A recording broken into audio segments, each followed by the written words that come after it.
আজ আমাকে কথা বলতেই হবে ইনশাআল্লাহ, কারণ আগামীতে আবার আপনাদের সাথে দেখা হবে কিনা আমি জানি না। কথা বলতেই হবে।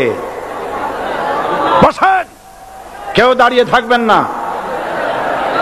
আমি দেখতে পাচ্ছি বাংলাদেশের ভাগ্য আকাশে উত্তর গগনে কালো মেঘ জমা হয়েছে, ঝড়ের পূর্বাভাস লক্ষ্য করছি। যদি মোকাবেলা করতে না পারেন সক্ষম ভাবে, এমন অন্ধকার গাঢ় কালো অমাবস্যার রাত আসতে পারে যার সুবে সাদেক হওয়া অসম্ভব। সুতরাং আপনারা কি কাপুরুষের মতো কাফের মুশরিকদের গোলামি করে মরতে চান? বিড়ালের মতো 500 বছর বেঁচে থাকার কোনো লাভ নাই। সিংহের মতো 1 ঘন্টা বাঁচতে চাই। আমাদেরকে বলা হয় সাম্প্রদায়িক উস্কানিমূলক কথা নাকি আমি বলি। পত্রপত্রিকা দিছে না তারা? সাম্প্রদায়িক উস্কানি কথা, সাম্প্রদায়িক উস্কানিমূলক কথা বলি। সেই জন্যই বোধহয় শত শত মুসলিম আমাদের কাছে এসে মুসলমান হয়। মানুষে আর বোকা বানানো যাবে না। যাবে কি? আর বোকা বানানো যাবে? তারপর বলছে কি, এরপরে বলছে আমাকে বলছে রাজাকার। শুনে রাখো চট্টগ্রামের লক্ষ লক্ষ জনতা, পার্লামেন্টে যখন আমাকে এই কথা বলা হয়েছিল, আমার পার্লামেন্টের কলিগ জাফরুল্লাহ চৌধুরী সাহেব বসে আছেন এখানে, হ্যাঁ, জাফরুল ইসলাম চৌধুরী বসে আছেন পাশে, প্রধানমন্ত্রী সুদ্ধা, অন্তত 3 শতাধিক পার্লামেন্টের সম্মানিত সদস্যরা সেদিন বসা। 1997 সনের বাজেট বক্তৃতা যখন আমি করতেছিলাম, ডক্টর কুদরতে খোদা, নাম রাখছে কুদরতে খোদা, আসলে গজবে খোদা। এই লোকটি নাস্তিক, ইসলামের চূড়ান্ত দুশমন। তার প্রণীত শিক্ষা ব্যবস্থার যখন সমালোচনা করছিলাম, ট্রেজারি বেঞ্চ থেকে আমাকে বলা হলো রাজাকার। আমি আমার সমস্ত শক্তি একত্রিত করে বলেছিলাম শুধুমাত্র হিন্দুস্তানের রাজাকারেরাই আমাকে রাজাকার বলতে পারে। আমি বলেছিলাম 1973 সন পর্যন্ত আমি বাংলাদেশের কোন রাজনৈতিক দলের নেতা এবং কর্মী ছিলাম না। আমি রাজাকার নই। আমাকে রাজাকার বলে যদি তাকেও প্রমাণ করতে না পারে 10 কোটি টাকার মানহানি মামলা দায়ের করব। আমার এই বক্তব্য সারা দুনিয়া শুনেছে। পার্লামেন্টে আমার এই বক্তব্য রেকর্ড হয়ে আছে। সেদিন 3 শতাধিক পার্লামেন্ট মেম্বারের কেউ আমার চ্যালেঞ্জ গ্রহণ করেন নাই। যে কোনো ব্যক্তি পার্লামেন্টে গিয়ে আমার বক্তৃতা দেখে আসতে পারেন। এরপরে 1997 সনের 7ই অক্টোবর দৈনিক জনকণ্ঠ পত্রিকা যখন আমার বিরুদ্ধে লিখলো, সেই পত্রিকায় সাইদির ওপেন চ্যালেঞ্জ 8ম পাতা, 1997 7ই অক্টোবর, এত বড় 2 কলামে হেডিং। সেখানে আমি বলেছি বাংলাদেশের সকল সাংবাদিক, গোয়েন্দা বিভাগ, বাংলাদেশের সকল বুদ্ধিজীবীকে আমি আমার পিরোজপুরে আমন্ত্রণ করছি। আমার উপস্থিতিতে যদি কেউ প্রমাণ করতে পারে বাংলাদেশের স্বাধীনতা যুদ্ধের বিরুদ্ধে আমার কোনো ভূমিকা ছিল, সজ্ঞানে স্বেচ্ছায় জাতীয় সংসদের সদস্য পদ থেকে পদত্যাগ করব। 3 বছর পার হয়ে গেছে, আজ পর্যন্ত কেউ এই চ্যালেঞ্জের মোকাবেলা করে নাই। সুতরাং আমাকে যারা রাজাকার বলবে তারা পিতৃ পরিচয়হীন অবৈধ সন্তান। 1971 সনের, শোনো মুসলমানেরা, 1971 সনের কোন কাদা সাইদির গায়ে লাগে নাই। আমাকে রাজাকার বলে জনগণ থেকে বিচ্ছিন্ন করবা, জনগণ থেকে আমারে বিচ্ছিন্ন করা যাবে না। কারণ এই জনগণ আমার জন্য আসে না, এই জনগণ আসে আল্লাহর কোরআনের জন্য।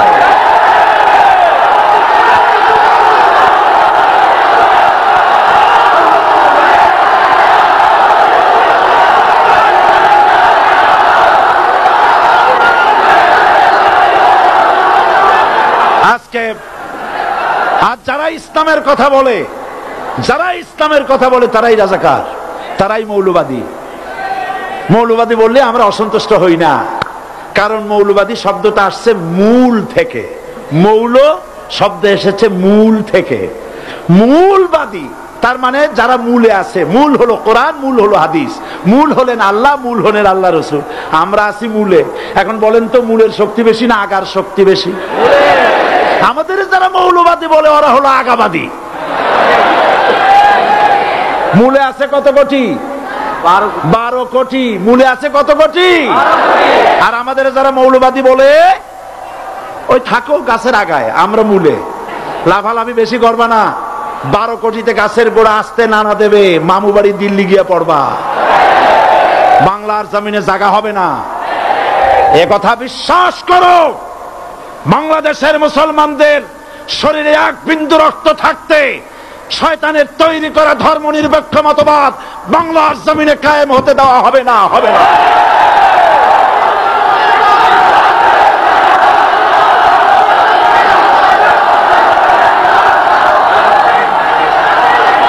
রাসূল করিম সাল্লাল্লাহু আলাইহি ওয়াসাল্লাম কোরআন প্রতিষ্ঠার জন্য আন্দোলন করেছিলেন।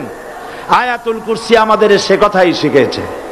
আল্লাহ রাব্বুল আলামিন বলেন, আল্লাহু লা ইলাহা ইল্লা হুয়াল হাইয়ুল কাইয়ুম। প্রাণ খুলে পড়েন, আল্লাহু লা ইলাহা ইল্লা হুয়াল হাইয়ুল কাইয়ুম। আল্লাহ হচ্ছেন তিনি, যিনি ছাড়া কোনো ইলাহ নাই, আইনদাতা নাই, বিধানদাতা নাই। আমরা মানুষের তৈরি করা আইন মানি না। 12 কোটি মুসলমানের দেশে আইন তৈরি করবে মানুষ, আমরা মানব না। পার্লামেন্টে তৈরি হতে হবে কোরআন দিয়ে, পার্লামেন্টে আইন তৈরি হতে হবে কোরআন দিয়ে।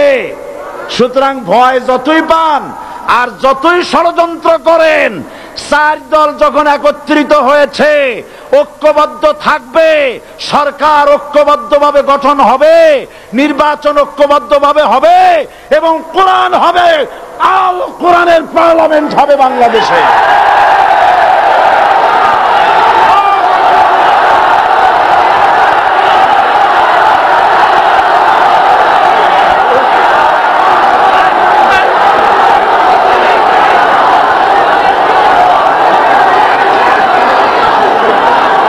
বীর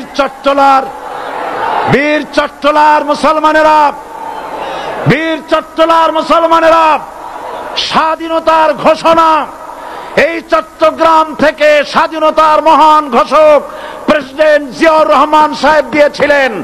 এই চট্টগ্রাম থেকেই ইসলামী রাষ্ট্রের ঘোষণা হবে।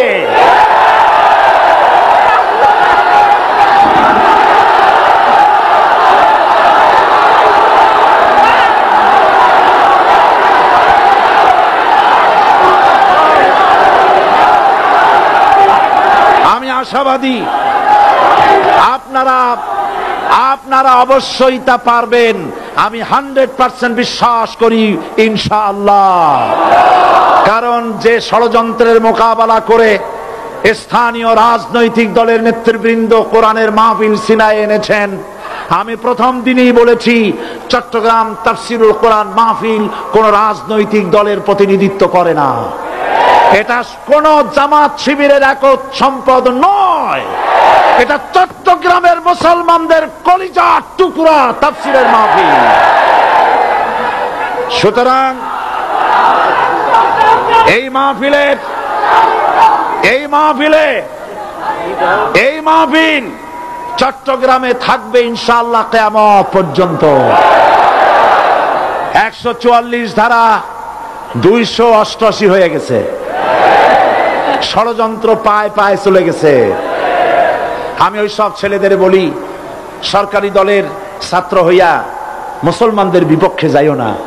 এদেশের ভাগ হয়ে